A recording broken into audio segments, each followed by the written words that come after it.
The file is stamped in red, restricted, archived, amended, a mission authorized, men deployed, casualties recorded, then nothing.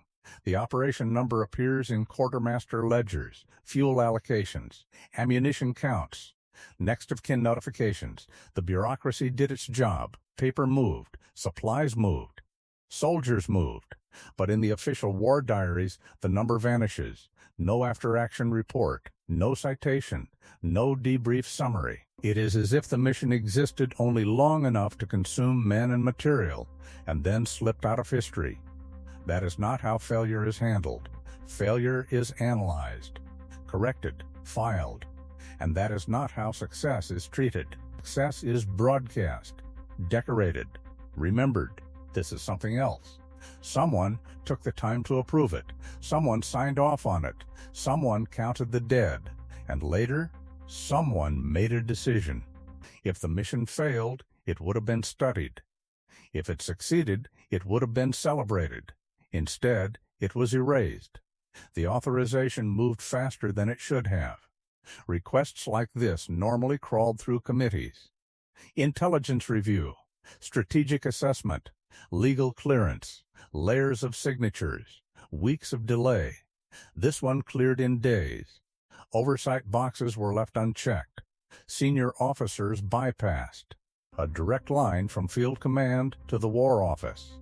Approved without debate. Doctrine demanded caution, verification, contingency planning, instead urgency. The paperwork carries a tone that feels compressed, as if hesitation itself was a risk. That tells you something. This was not a battlefield adjustment, not a local commander improvising under fire. This came from above. And it came with pressure, not tactical necessity. Strategic exposure. Whatever this operation aimed to do, it touched something sensitive, something that required speed and silence. The men were told it was routine. It wasn't. They came back thinner, quieter, and under orders, not to brief, not to discuss, not even to record personal accounts beyond standard casualty forms. That alone breaks protocol. After every operation, soldiers debrief. Details matter. Mistakes are analyzed. Intelligence is extracted. Lessons are written down. This time, the lessons were sealed. No medals were issued. No commendations announced. Families were given controlled explanations. Even internal summaries were classified above typical operational level. Men trained to observe everything were instructed to forget. Some asked for reassignment within weeks. Transfers approved without resistance. Others were moved out of their units quietly, dispersed across different commands. One survivor reportedly refused promotion. That is not the behavior of men returning from routine action. Something shifted out there, something that followed them home. They hadn't just seen combat. They had seen something that wasn't meant to be acknowledged.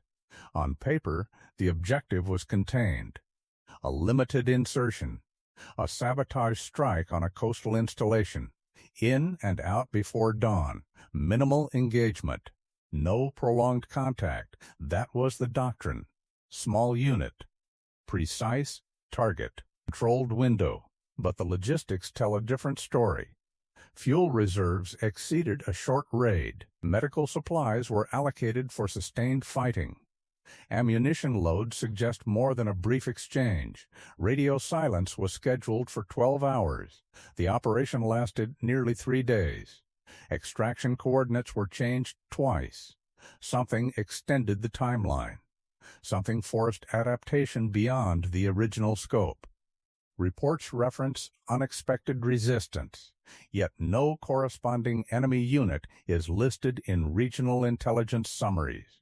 Doctrine called for precision and withdrawal. Reality stretched into something uncontrolled. The mission didn't go according to plan. It went beyond it. The turning point did not happen during insertion. It happened after contact. Somewhere between the second night and the failed extraction window, something shifted. A decision was made under pressure. a line was crossed. Later fragments suggest civilian presence near the target. Others hint at an experimental device deployed without full authorization. One document references collateral implications far beyond the battlefield. What is consistent is the reaction that followed. Emergency cables moved between commands. Diplomatic channels activated within hours. Language in internal memos changed from tactical to political. This was not about casualties alone, not about a lost unit or a compromised objective. It was about exposure. If word reached neutral governments, alliances could fracture. If enemy propaganda seized it, the moral high ground would erode overnight. The operation created risk that extended far beyond the shoreline where it unfolded. It wasn't defeat. It wasn't victory. The problem wasn't what they did. It was what it revealed. Months after the war shifted direction, the paperwork changed, not on the front lines, in offices. Archived logs show amendments made long after the operation ended. Dates adjusted. Timestamps corrected. Entire paragraphs replaced with neutral phrasing. Casualty figures that once matched the mission number were reassigned to neighboring operations. The dead did not disappear. They were redistributed. Even the operation code itself reappears later, attached to a routine supply escort months afterward. A clean event. No controversy. No irregularities. That is not clerical error. Battlefield chaos produces gaps. Confusion. Missing pages. This was precise, coordinated, quiet. Someone revisited the file with intention. They did not destroy it. They reshaped it. The mission was absorbed into safer narratives, folded into acceptable history. At that point, the question changes. Not what happened out there, but who decided it could not remain. This wasn't the fog of war. It was deliberate. By the time the edits were complete, the motive was clear. The mission contradicted the story being told at home. Publicly, the war was disciplined, lawful, controlled, every action framed as necessary and measured. But this operation suggested something else. It hinted at premature escalation, at tools deployed before they were sanctioned, at boundaries crossed before allies were informed. There are traces of experimental equipment in the requisition forms, items not yet acknowledged in official inventories. There are references to restricted zones near neutral shipping lanes. If exposed, it would not just embarrass commanders, it would complicate alliances, undermine diplomatic trust, hand propaganda to the enemy. The War Office did not erase a defeat. They erased a liability. Because what happened out there challenged more than tactics. The mission threatened something bigger than enemy lines. One trace remains. A letter never meant for archives, folded, creased, sent home weeks after the return. The writer avoids details, but one line stands out. They'll say it was routine. It wasn't. There is also a partial diary page, torn at the edge, dates matching the missing days, a sentence cut off mid-thought, and buried in procurement files, a logistics invoice listing equipment that officially was never deployed. Small things, paper that slipped past the revision.